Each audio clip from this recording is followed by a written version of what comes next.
Assalamualaikum warahmatullahi wabarakatuh. Alhamdulillah berjumpa kembali dalam pembelajaran fikih di kelas 11. Hari ini kita akan bahas bab yang terakhir di semester 1 tentang peradilan dan hikmahnya. Baik, kita lihat peta konsepnya. Untuk peradilan ini ada beberapa pembahasan. Unsur yang pertama adalah hakim, pengertian, syarat-syarat, macam-macam, tata cara menentukan hukuman, serta hakim wanita.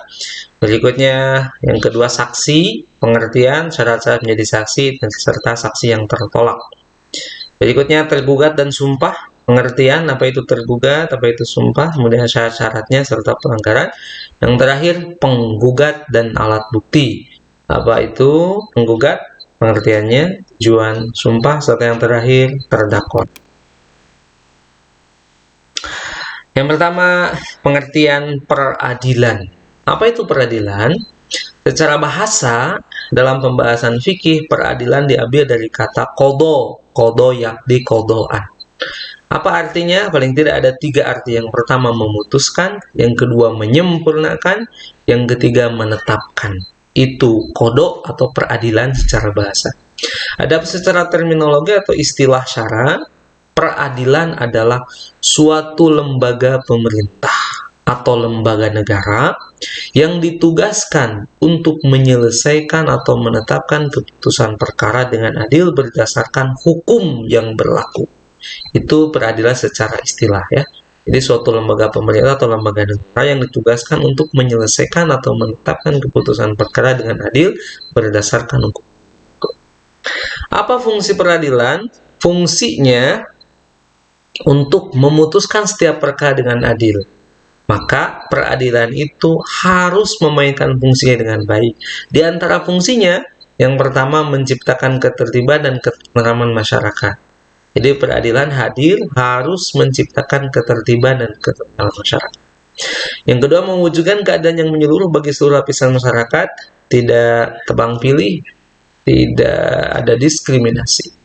Berikutnya, melindungi jiwa, harta, dan kehormatan masyarakat. Yang terakhir, bisa mengaplikasikan nilai-nilai amar ma'ruf dan nahi munkar dengan menyampaikan hak kepada siapapun yang berhak menerimanya dan menghalangi orang-orang zalim dari tindakan adil. Jadi, peradilan harus betul-betul adil sesuai dengan namanya. Apa hikmah dari peradilan? Yang pertama, terwujudnya masyarakat yang bersih karena setiap orang terlindungi haknya dengan perundang-undangan yang berlaku, tidak melihat siapapun itu.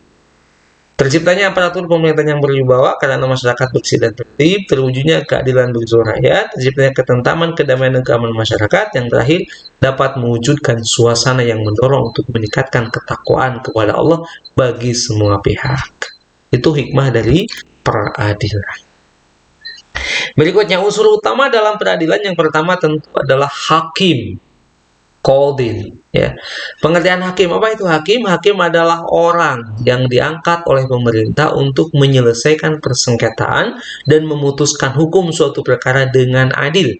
Dengan kata lain, hakim adalah orang yang bertugas untuk mengadili, ya, sebagai wasit, sebagai penengah. Berikutnya, syarat-syarat hakim. Ini sangat banyak sekali. Ya, jadi tidak mudah menjadi seorang hakim.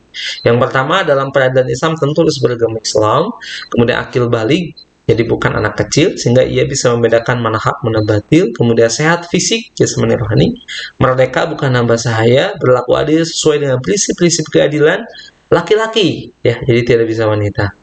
Memahami hukum dalam Al-Quran dan hadis, tentu ini syarat utamanya. Memahami ijma ulama serta perbedaan tradisi umat, memahami bahasa Arab dengan baik, karena Al-Quran, hadis itu berbahasa Arab. Kemudian bisa berijtihad, mampu dengan menguasai metode ijtihad. Apa saja metode-metodenya harus paham. Berikutnya harus dapat membedakan, harus bisa mendengar dengan baik atau tidak tuli. Maaf, salah ya. Jadi harus mendengar, tidak tuli, harus dapat melihat, bisa membaca, menulis, kemudian harus memiliki ingatan yang kuat dan dapat berbicara dengan jelas. Jadi tidak lemah ingatannya. Itulah syarat-syarat hakim yang sangat ketat sekali. Berikutnya macam-macam hakim dan konsekuensinya. Rasulullah SAW hadis menegaskan ada 3 macam hakim. Yang satu di surga, yang 2 lagi di neraka. Nah, apa itu hakim yang di surga? Hakim yang mengetahui kebenaran dan menetapkan hukum berdasarkan kebenaran, maka ia akan masuk surga. Sementara hakim yang mengetahui kebenaran tapi menetapkan bertentangan dengan kebenaran, maka ia masuk neraka. Dan yang ketiga, hakim yang menetapkan hukum dengan kebodohannya, maka ia akan masuk ke dalam neraka. Tata cara menentukan hukuman. Orang yang mendakwa diberikan kesempatan untuk menyampaikan tuduhannya sampai selesai, sementara orang yang terdakwa diminta untuk mendengarkan tuduhan kepadanya sebaik-baiknya, sehingga apabila telah selesai, terdakwa bisa menilai kebenar atau tidaknya tuduhan tersebut. Jika terdakwa menolak dakwaan yang ditujukan kepadanya, maka ia harus bersumpah bahwa dakwaannya tersebut salah. Misalkan, apa yang ia tuduhkan kepada saya itu salah, saya bersumpah itu adalah salah. Nah, kemudian jika pendakwa menunjukkan bukti yang benar, maka hakim memutus sesuai dengan tuduhan meskipun terdakwa menolak dakwaan tersebut. Misalkan, si pendakwa ini betul, ini bukti-buktinya, ini saksinya bahwa dia melakukan ini. Maka hakim harus menentukan sesuai dengan tuduhan dari si pendakwa. Meskipun orang terdakwa menolak, tidak, saya tidak melakukan itu. Tapi kalau bukti-bukti jelas mengarah kepadanya, harus diputuskan sesuai dengan dakwaan dari si pendakwa. Sebaliknya, jika terdakwa bisa mementahkan tuduhan-tuduhan dari si pendakwa disertai dengan bukti-bukti bahwa dia tidak melakukan itu misalkan, dan ia bersumpah bahwa tidak melakukan itu, maka hakim harus memutuskan perkara sesuai dengan apa yang disampaikan oleh si terdakwa. Jadi harus menerima dakwaan tersebut dan membenarkannya. Berarti si pendakwa yang salah. Berikutnya, unsur yang kedua adalah saksi. Apa itu saksi? Saksi adalah orang yang diperlukan oleh pengadilan untuk memberikan keterangan yang berkaitan dengan suatu perkara, demi tegaknya hukum dan tercapainya keadilan dalam pengadilan. Tidak diperbolehkan saksi memberikan keterangan palsu atau bohong. Ia harus jujur dan memberikan kesaksiannya. Jadi saksi harus betul-betul jujur. Syarat-syaratnya, saksi itu harus beragama Islam, sudah dewasa atau balik, berakal sehat, bukan orang gila, serta merdeka. Kemudian harus adil. Syarat saksi itu harus adil. Apa saja kriterianya? Yang pertama, menjauhkan diri dari perbuatan dosa besar, menjauhkan diri dari perbuatan dosa kecil, menjauhkan diri dari perbuatan bid'ah, dapat mengendalikan diri, dan jujur saat marah, serta harus berakhlak mulia. Jadi saksi pun harus benar-benar saksi yang adil. Berikutnya yang ketiga, saksi yang tertolak. Saksi dapat ditolak apabila yang pertama, saksi tidak adil. Jadi kalau si pendakwa mendatangkan saksi tidak adil, maka hakim boleh menolak saksi itu. Yang kedua, saksi seorang musuh kepada musuhnya, tidak bisa. Jadi kalau terdakwa misalkan yang dihadirkan oleh pendakwa ternyata saksinya adalah musuh terdakwa, maka tidak bisa diterima. Kemudian kalau pendakwa menghadirkan saksi seorang ayah kepada anak yang terdakwa, maka tidak bisa. Begitu juga dengan sebaliknya. Jadi kalau saksi adalah anak dari yang terdakwa, maka tidak bisa diterima. Yang terakhir, saksi yang menumpang di rumah terdakwa, tidak bisa. Kalau pendakwa malah menghadirkan saksi dan saksi itu tinggal di rumah terdakwa, maka tidak bisa diterima. Berikutnya, penggugat dan bukti. Pengertian. Materi yang dipersoalkan oleh kedua belah pihak yang terlibat perkara dalam proses peradilan disebut dengan gugatan. Sedangkan penggugat adalah orang yang mengajukan gugatan karena merasa dirugikan oleh pihak tergugat atau orang yang digugat.